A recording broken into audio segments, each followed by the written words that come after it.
sommes en retraite dans notre église La Gloire pour Christ. C'est le début de l'année 2026, alors nous voulons faire des fondements dans la prière. C'est une retraite des intercesseurs, mais toute l'église est invitée.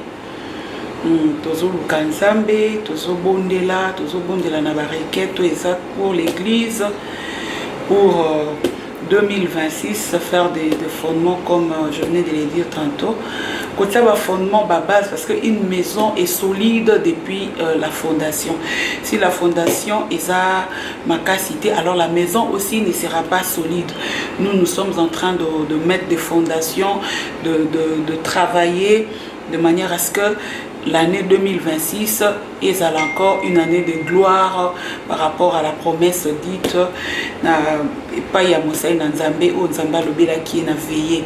Ma promesse wana nyonso ekoko kisama, mais ekoko kisama lorsque nous travaillons aussi. Dieu a promis, mais quelle est notre part? Notre part, c'est maintenant de prier, de prendre le temps dans la prière afin que ma promesse wana ekoko kisama.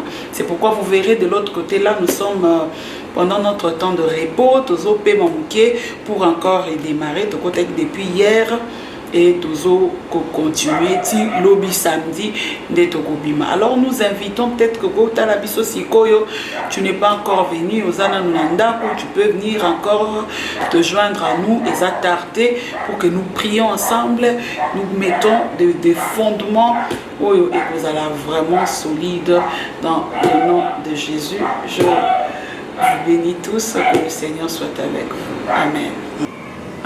Pour la retraite, la commission Nzambe, d'abord, Ndenga Pessi, Biso Makasi, la Sama Awa, Batebele, Bayoka qui peut communiquer, mais Mili Baïté. Nous sommes toyés, la commission Nzambe.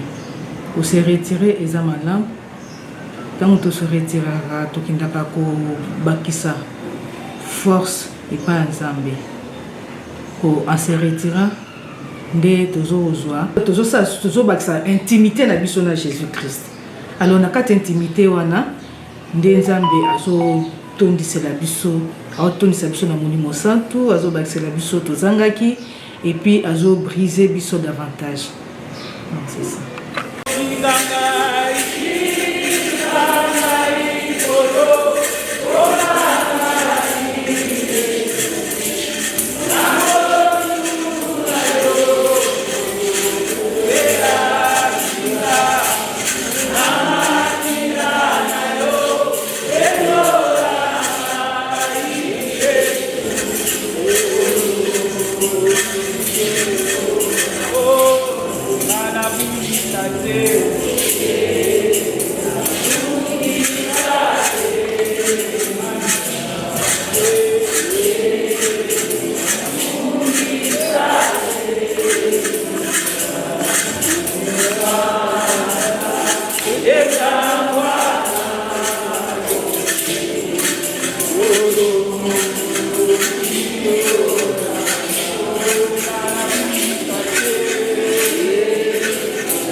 Nini bakobebisa libala na yo, ndenge nini bakobebisa santé na yo, ndenge nini bango mpe bakomi ndenge yo mpe okomi oza na agenda okomi ndenge mpe bango bakomi. Alors eloko ekoki koeffacer ma condamnation, c'est seulement le sang de Jésus. Yango kaka eloko mosusu te. Okoki kopetola mai, okoki kosukola mai, mais mai ya solo oyo ezosukola na âme, na corps, na esprit, c'est seulement le sang de Jésus. Eza na film moko natalaki ndeko mosi oyo azo comprendre ke bafiancé tout baoyo ya baokende ye soki ateli miroir amemoni kitoko, mais qu'est-ce qui se passe? Problème nini? Eza bafilm vrai, bafilm chrétien batourne yango pour que bato bazala édifié. Alors ndeko wana soki atali amemoni kitoko, mais mutu azotala ye en face azomona elongi mosusu, elongi ya une vieille personne ya koko moko bo. Zoka nde qu'est-ce qui se passe? Ye parent na ye kuna déjà sali na ye ba contrat na ye na ndenge na ye na mboka que non ndenge eza wana parent boma mwana batu. Alors maman wana lobi yo pe lokolo obomi mwana nga ya yo mwana na kochike kimia te na kobome te mais na koniokola ye na koboma ye te mais na koniokola ye koto ndeko mwasi balakisi bango na retraite. Qu'est-ce qui se passe? Baninga bazo sambela papa na ye osani akobenga na téléphone atiki na kosambela akela téléphone abandi kosolo. Tout ça cette distraction pour être monguna sani akota davantage. Bazolakisa ye bakomonte na restaurant mobile akini, mais ozokima pourquoi asali nini akozwa miroir abimisi mais naza kitoko. Or non bazomona elongi mosu makila na Yesu ntango tobeyelaka yango ezolongola biso na baalliance ya mabe, ezolongola biso na baalliance oyo peut-être bakoko kuna basalaki oyebi te bateka bato mutu mosusu atuna point de vue na yo te. alobi kaka ngai bakoko na nga bakobotamaka na age tel na kabeli yo bango. Mais biso tango toyambi Yesu tokomi ba nouvelle créature en Jésus. Alors makila wana eza koya kolongola mabe, eza koya kolongola ba condamnation. C'est pourquoi balobi ils l'ont vaincu à cause du sang de l'agneau. Et c'est le sang de Jésus qui crie plus fort. Tolobarango qui crie plus fort que le sang d'Abel. Le sang de Jésus crie plus fort que le sang de la maladie. Le sang de Jésus crie plus fort que les maladies incurables. Le sang de Jésus est une maladie chronique. Est une célibat. Est une stérilité. C'est-à-dire une condamnation. Il y a un temps que le Bible est exactement yo fanda kinyate. Exactement yo telema. Obalobela esukola. Même organe na yo na ba biloko mususu et continue na fanda ezo zelebi mayo na nzoto dans 20 ans et bi mayo na nzoto dans 10 ans obela maladie songolo paka mais tant que yo sukola mana makila na Yesu nyoso wana ezo couler ezoke. Alors yo zo telema ozobela makila na Yesu ezala na kati ya ndako na yo esika yo tiki ezala na kati église oyo ozobela makila na Yesu na département moko na moko peut-être lourdeur c'est potaki na ba département vous confronter na ba commission ba tout kosambela ezate vous comprendre que vous loba rien n'a changé. Or il y a déjà quelque chose qu'on a enfouté là-bas. Mais belle la makila na Yesu elongo la ba condamnation explique la et l'on a mis dans ta bête. On va pas dire ça, on va dire dans la frontière. Pour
Le Saint-Esprit est là. Jésus est présent. Il soit présent. Ayakité pour passer là, ayaki pour ça. Au contact la retraite au pimandé pour yakité. À cette malédiction pour vous là, à ce problème à moi c'est échec, à ça c'est cabilo. Les deux sont quatre pour la nom de Jésus. À cause de Jésus. À cause de Jésus. Alors, je sens que tu touches.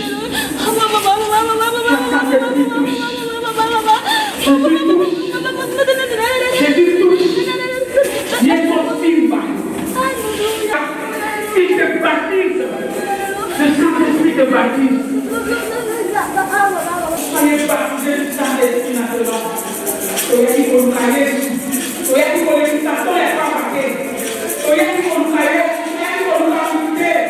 Soyez qui vous travaillez. Soyez qui vous rapportez.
Il y a année 2026, dans la prophétie autour de 4 disciples qu'on a veillé. On va dire à des amis, année pour le succès. se po ete kokisama makambo wana po ete esalama esengeli na yo na nga tosambe soki tosambeli te kotikala slogan tokoloba nzambe aza lokuta en réalité nzambe aza lokuta te mais ezosenga na yo oactive yango lisikoyo na priere na yo ezosenga yo oactive bapromese ya nzambe na priere na yo ezosenga yo oactive vie de priere oyo tolobaki na moi awa nous avons besoin ya kozala na baintercesseur oyo bakozala na bamoto oyo génération oyo ya 2026 ezala une génération de tremblement des intercesseurs oyo bakokutana te po babeta masolo mais oyo bakokutana po basambe oyo bakoimpose bato maboko bato bakolika oyo bakokotela mpona babeli bakolika l'intercesseur oyo bakozala na vie de prière intense pas seulement à l'église même dans leur maison tozobongela ezalaka lisusu oyo ezongisa kati na yo obanda koloba na yesu ete ngai yo na ye lokola instrument lokola esalelo alobi il cherche des hommes nzambe azoluka bato yo ozala moto nzambe azoluka mpokwa lelo zala moto nzambe azoluka mpona épanouissement ya église zala moto nzambe azoluka mpona évolution ya bato zala moto nzambe azoluka lokola amonaki moïse mpona délivrance ya israel nzambe bamona yo mpona élévation ya église mpona élévation ya babienemi na yo oluka yo ayakotika te otango osabotema abakola oluka nzambe tokolemba te tokosambela etonisami na posa na yo abapapa motema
Thank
you.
trésor yango.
Zaba béni à l'objet je suis. À se présenter devant Pharaon avant la discuter. Pour ça, par contre, pour expliquer Moïse n'a l'olé de la salle. Dans la compréhension humaine, nous devons comprendre Zaba Zati. Nous devons comprendre les hommes de Azati. Dans ce que sa maman qui la janvier avait passé. Pendant que Nazareth a fait la vie, on n'a pas été au là-bas. Bateli le roi va salir cercle dans son dos. Un nuage au-dessus de moi dans le boulot. Bateli pour représenter tout droit, le roi là-bas. Bateli. Nathalie n'a pas dit Zambé. Nous avons eu au Cananaïe à Zati. Et il dit qu'on va dire oh yo son monde a été déterminé Zambé. Zambé va en dehors de mi a oh yo son monde. Il y a oh yo son canissé qui peut exister. Mais Dieu est au delà. À sa vie pour l'homme. Alors nous avons dit ça est bien. Ça est avec tremblement. Ça est avec crainte. Au bout de l'église, on a d'amour. On s'en a donné tout ça là. Yo n'a pas béni pour ton éternité. Donc là, quand on a l'église, on fait la qui pas dans l'église. À moins que vous avez la famille. Mais ce qui te coûte dans l'église, c'est à cause de Jésus. Alors, les autres personnes qui sont liées sur ces gens qui sont tous en avant. Mais tout le monde dans l'église, vous voyez, vous êtes en avant, à ce qui a amitié en avant. Nous avons plus Maninga, nous avons plus Kosolo, nous avons mais à quatre temples, dans les lieux sacrés. À cause de même, pourquoi il y a un mariage? Pourquoi? Même qu'on a parce que le responsable de tel a été, parce que le pasteur tel a zaté, parce que le pasteur tel a marqué, bah il a raté, quand il a royauté. Et tu, semblable à yo zali yo, ça n'a pas zamba benga yo ça. Na zamba mission ko zamba pesa na ça. Na mission na zo ça ya nzambe no lenge ya kotunela na motuna un jour. Alléluia. C'est pourquoi on a pris pour l'andaté comportement à Kinda, du comportement à Kaka. Moi, je prépare mon éternité. Je prépare parce qu'on a dit là, il y a des Kinda. N'a pas ça, il y a un temps que dès mon côté là, va tenir ça. Ma capote, tout ça, on va voir la fondement de la mission de 2026 en tant qu'intercesseur. Tout ça, la paix parce que nous quittons la sanité, la paix dans la sanité. Parce que ça slogan et embouteillage dans la royauté. Parce que ça slogan et embouteillage, parce que nous avons dirigé Gaïa avant l'aide par rapport. Tout ça est dans les âmes par rapport à l'olé d'Abenki. Celui qui t'a appelé est grand. Celui qui t'a vu Matthieu 17. Nous avons Jésus a dit qu'il y a une transfiguration. Il n'a pas de transfiguration. Ou non, Jésus a amené Pierre, Jean, Jacques. Celui qui est sur la marque 5, et pas à Jairus, a commis à l'Olina, Batoune Solabima, à Médaïna Nana Jean, Jacques, Pierre. Pas Batouana. Pourquoi? C'est-à-dire, vous voyez qu'on s'en a ébellé. Vous voyez qu'on s'en a ébellé. Mais ça n'a pas de dimension. On s'en va même en cabisso. Par rapport à l'olé na yo ça alléluia. Par rapport à l'olé na yo ça intimité ça la autre chose. Intimité na yo ça. Et ça intimité na réalité, et ça intimité na réalité. La moi nous avons ça le quoi nous devons sauter. On nous avons ça et le quoi nous devons. Le roi qui est sous le quoi la tout ça de l'ensemble. Et c'est que David tout ça de l'ensemble na katia continua par la foi. Le petit exemple est un pasteur Oyo Smith Wigeslo. Alors il a curé wana que nous sommes à sapat. Alors qu'il curé d'ailleurs pour la botana. Curé a commis la magasin sont mis sapat à l'acte. À comprendre qu'il y a pour la botana. Dans mon temps on est côté que les sapat bagarre des commis témoignage. Alors qu'il parle dans le camp. Et pas Smith Wigeslo. Alors il a eu ma colonie continue à la sapat. C'est la chaussure numéro 42. Vous savez, il n'y a pas de moyen. Alors, oui, on vous a moyen. Mais il y a des gens qui ont sa part de blada. kokokisama na kodute te na oyo Yesu alobi yango kokokisama mais eloko nini ezosala biso makambo oyo tozoyoka na nzela ya losambo to na nzela ya parole de Dieu ekokisama te il faut nous mettons notre intelligence en avant. Moi intelligence na yo mokie oza nango sagesse na yo mokie oza nango otie ngo en avant liboso ya kodima oyebi est-ce que problème oyo eza capable kozwa guérison. Est-ce que cette situation est capable de changer? Pourquoi? Parce que yo tangi. Pourquoi? Parce que yo tie marié. Mais on sait dans Zambéo. Azalé na koye pour la boutique. Vous t'attendez ça qui est autant des émotions.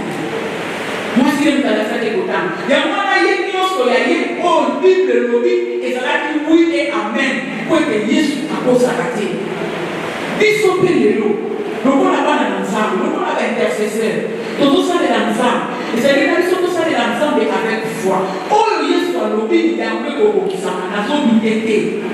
Oh maïe les nanga, oh classe nanga, oh diplôme nanga, oh na chama nous les côtés foi nanga et pour agir par rapport à l'honnête dans zone du Jésus, pas par rapport à la science au manaïe. Mais ce qu'on peut comparer foi na la science na yo, c'est alors que foi est équitable. C'est alors que ma miracle est atteint.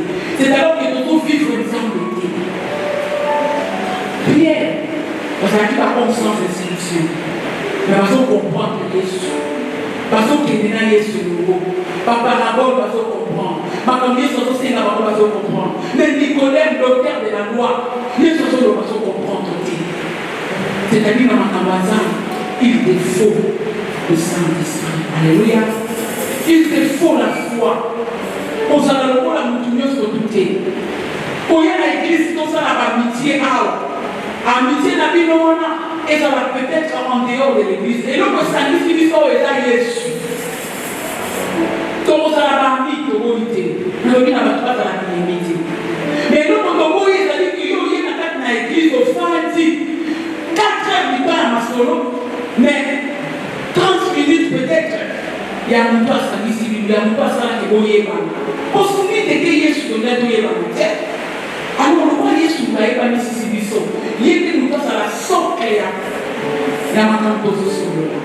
Mais tu vois, ça dit 4 heures du temps en politique, 5 heures du temps en politique, peut-être que demain, on va commencer à une personnalité. Mais tout ça, on a posé tout ça à la salle, il y a impossible. Tout ça, on a posé tout ça, mais il y a pas impossible.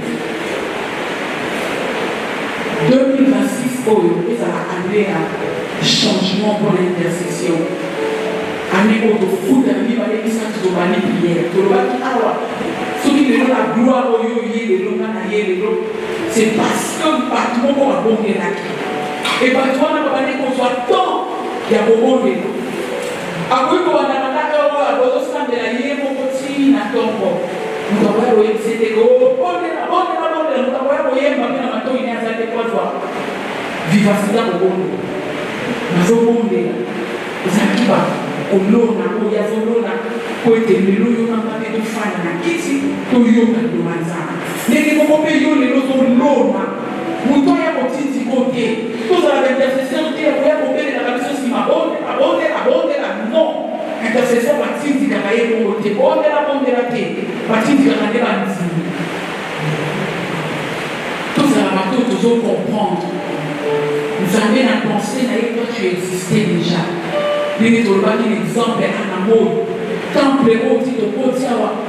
Nous sommes allés à peut-être temple à Namor et Tobanika. Ceux qui bénéficient de Fanda, nous sommes un temple et les Arabes. Bamabaya Oyo, nous sommes à Tolobi, oui, temple. Mais quand on a pensé déjà le temple existait, tant qu'on puisse nous aller au monde à côté. Alors, les gens qui sont en France, la terre est au temple, mais on a dans la santé tellement. Et après, les gens ensemble. Peut-être que le lot a promis son temps à faire ça, dans le monde à côté. Mais ça va y aller, que ça, ça, c'est un yon, dès qu'on peut tout ça. Le lot va aller, il faut aller, pour y aller, les gens va faire ça, il va faire ça, caillou. Et là, on va la photo, on a des sons, on a mis sur la guitare, on a mis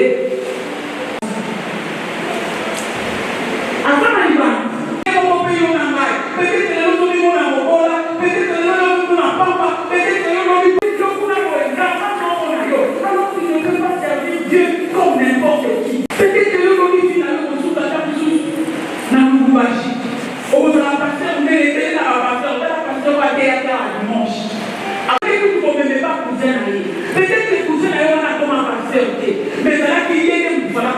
pasteur. N'est-ce pas peut-être pour Yoka, peut-être pour Yoka, mais pour Obisa. Alors, c'est pour qu'ils s'en mettent comme une porte. Le roi du pays par rapport à l'éthique. L'intercesseur a sa soldat à Christ. Avec ma attitude, avec ma comportement de famille. On nous a fait pour la éthique, pour un intercesseur. Il existe aujourd'hui des cris dans Internet, ou peut-être des attaques bien été. Mais au monde avec intercesseur, à ton gamin, le temple est sacré. Le roi qui s'est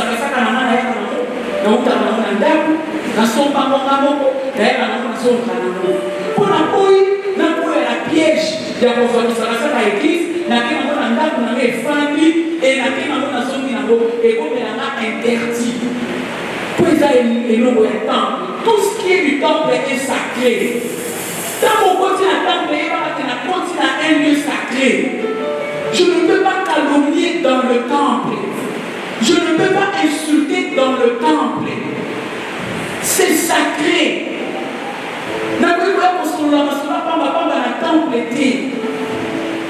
Et ça sacré. Alors, si on zamba au kita, et si on zamba au simba, on va résumer à trois enseignements de PC. Peut-être maintenant que vous allez sur la terre pour le matin et vous allez ça est là, vous allez bien. 2026, au moment de l'automne, vous allez sur la on va t'aller pour l'eau. Pourquoi vous allez continuer d'enlever tout l'eau d'enlever? Mais la langue, c'est comme toi-même, tu ne viens pas. Tu ne viens pas pourquoi? Pour le bien semaine, la vie sautée. Embouteillage aussi la raté. On se dit pour l'embouteillage aux amateurs, c'est qu'à l'Imana, on peut.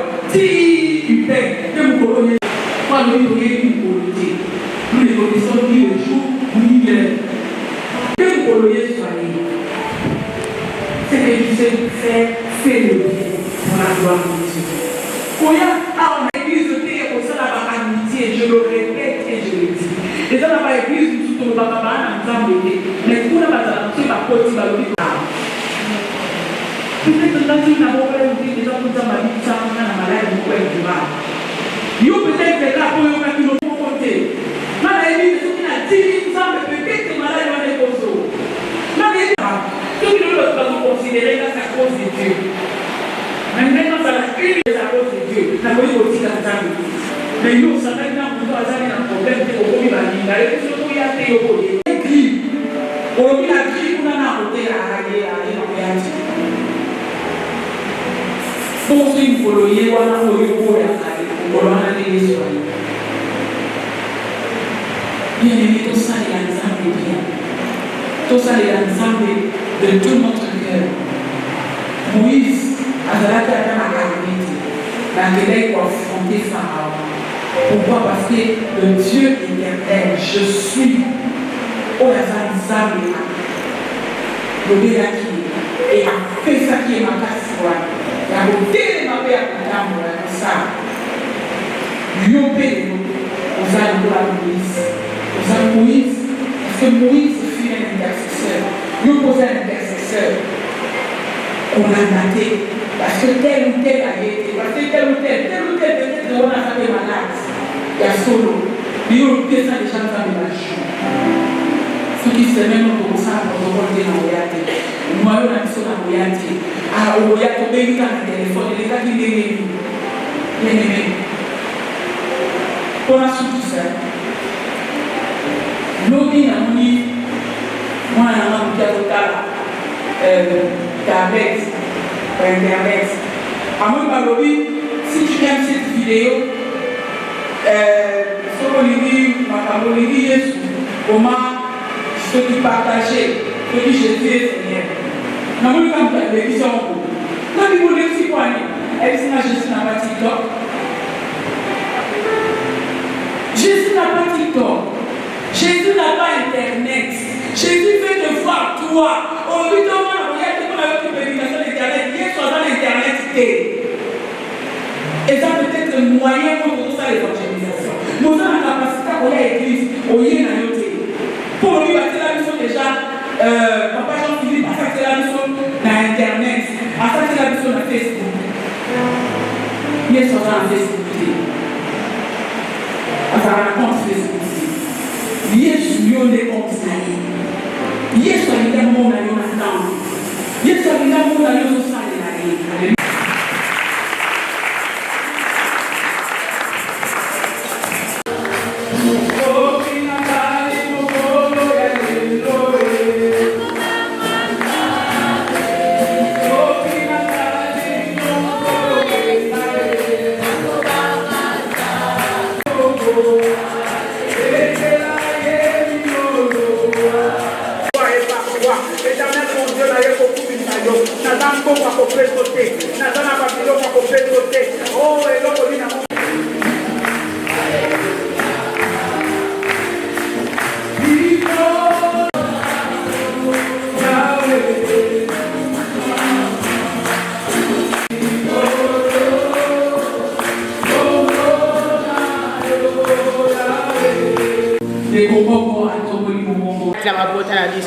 Yo le bosa mo fucha ba oba lukaka yo papa to commission to neto le papa preto za malam pamola malone te la malam au centre la lola libanga la dalo oza le lobi éternel ma papa ngoto lobi merci Seigneur Jésus.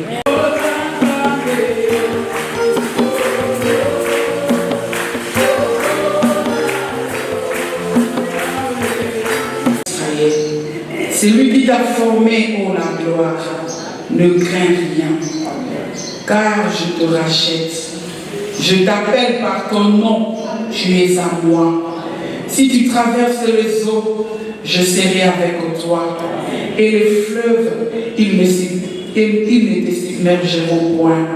Si tu marches dans les feux, tu ne te brûleras pas. Et la flamme ne t'embrasera pas. Car je suis l'Éternel ton Dieu, le Saint d'Israël ton Sauveur. Je donne l'Égypte pour ta rançon, l'Éthiopie et le sabbat à ta place, parce que tu as du prix à mes yeux, parce que tu es honoré et que je t'aime. Je donne des hommes à ta place, des peuples pour ta vie. Ne crains rien, car je suis avec toi. Je ramène de l'Orient ta race et je te rassemblerai de l'Occident. Je dirai au septentrion donne et au midi ne retiens point. Fais venir mes fils de pays lointain et mes filles de l'extrémité de la terre. Tous ceux qui s'appellent par mon nom et que j'ai créé pour ma gloire, que j'ai formé et que je fais. Mais oui, le Seigneur est bon.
Solution est sur toi. Tango bako bako zala mabe, bako bako tele mamabe, tango yoko yawa neko bako panzana. Tango yoko yawa na moto na zande ko panzana, parce que tu portes le feu de Jésus en toi. Onction ensemble, présence ensemble, Que l'onction du Saint-Esprit, que l'onction du Saint-Esprit, que l'onction du Saint-Esprit, que l'onction du Saint-Esprit, ensemble vers le paradis là. Mais oui, le Seigneur est bon. Mais oui, le Seigneur est bon. Il a fait pour nous. Merci, merci Jésus. Toi qui as fait pour nous de merveilles. Merci, le Seigneur. Merci Papa, merci. Oui, le Seigneur. Merci Jésus. Je veux lui chanter mon âme. Oh, mais oui. Mais oui, le Seigneur est bon. Mais oui, le Seigneur est bon. Il a fait pour nous de merveilles. Mais oui, le Seigneur est bon. Mais oui, le Seigneur est bon. Je veux lui chanter mon amour. Vers ces beaux pays, là, quelqu'un nous attend, vers le paradis. Mais oui, le Seigneur est bon, mais oui, le Seigneur est bon, je veux lui chanter mon amour. Il est bon. Quelqu'un nous attend vers le paradis. Quelqu'un inscrit nos noms dans le livre de vie. Quelqu'un marche avec nous.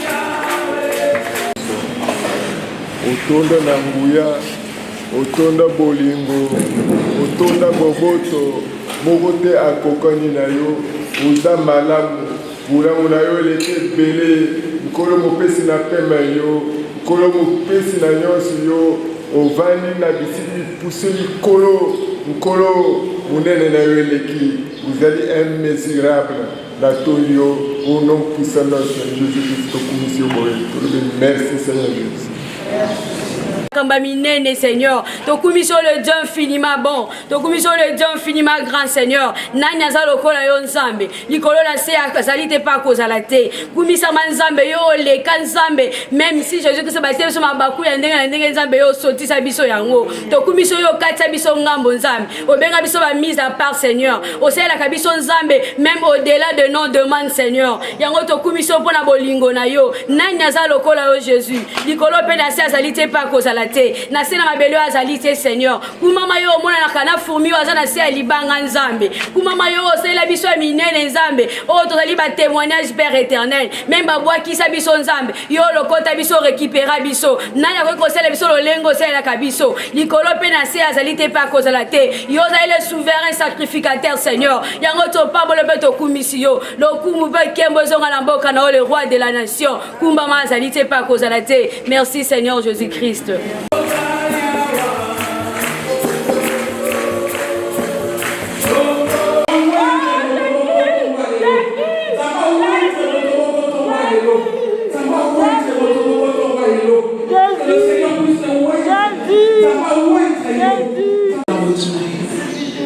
Mafuta na nzambe kita likola mutu na yo. Mafuta na nzambe kita likola mutu na yo. Mafuta na nzambe kita likola mutu na yo. Mafuta na nzambe kita likola mutu na yo. Nzamba zo simba mutu moko na moko. Nzamba zo ko imposer mutu moko na moko maboko maintenant. Le Seigneur Jésus t'impose le même maintenant.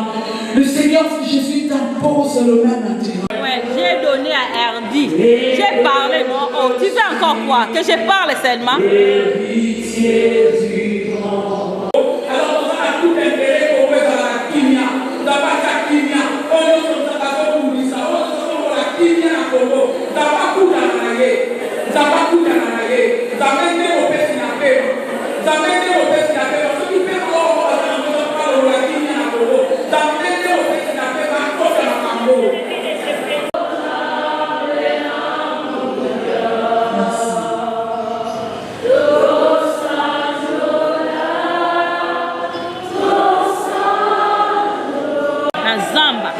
na CNPP. C'est Marie qui, à cause de Marie, ma servante, c'est pourquoi je suis allée libérer pour lui. Il va travailler pour l'Éternel.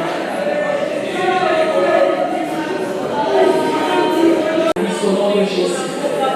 Zamba bate la Congo, Zamba boule la Congo, Zamba bomba Congo. Mamuna ya Congo va dans la confondue au nom de Jésus.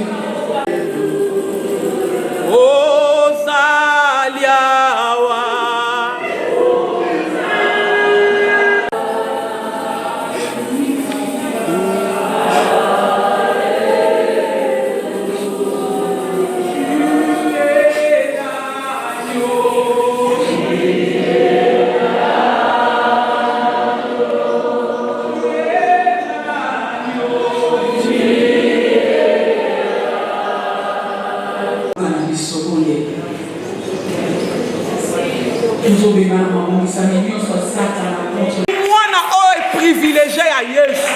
La gloire pour Christ. Tu es mise à part pour Jésus.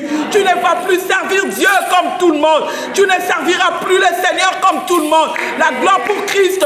Tu ne serviras plus le Seigneur comme tout le monde. Tu es mise à part. Tu es à moi. Tu es à moi.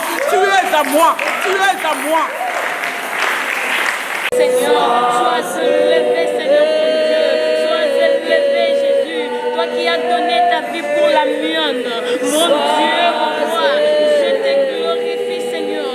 Seigneur, la grâce au Seigneur, la grâce au Seigneur, la grâce au Seigneur. Je fais grâce à qui je fais grâce à qui je fais grâce à qui je fais grâce. Alléluia.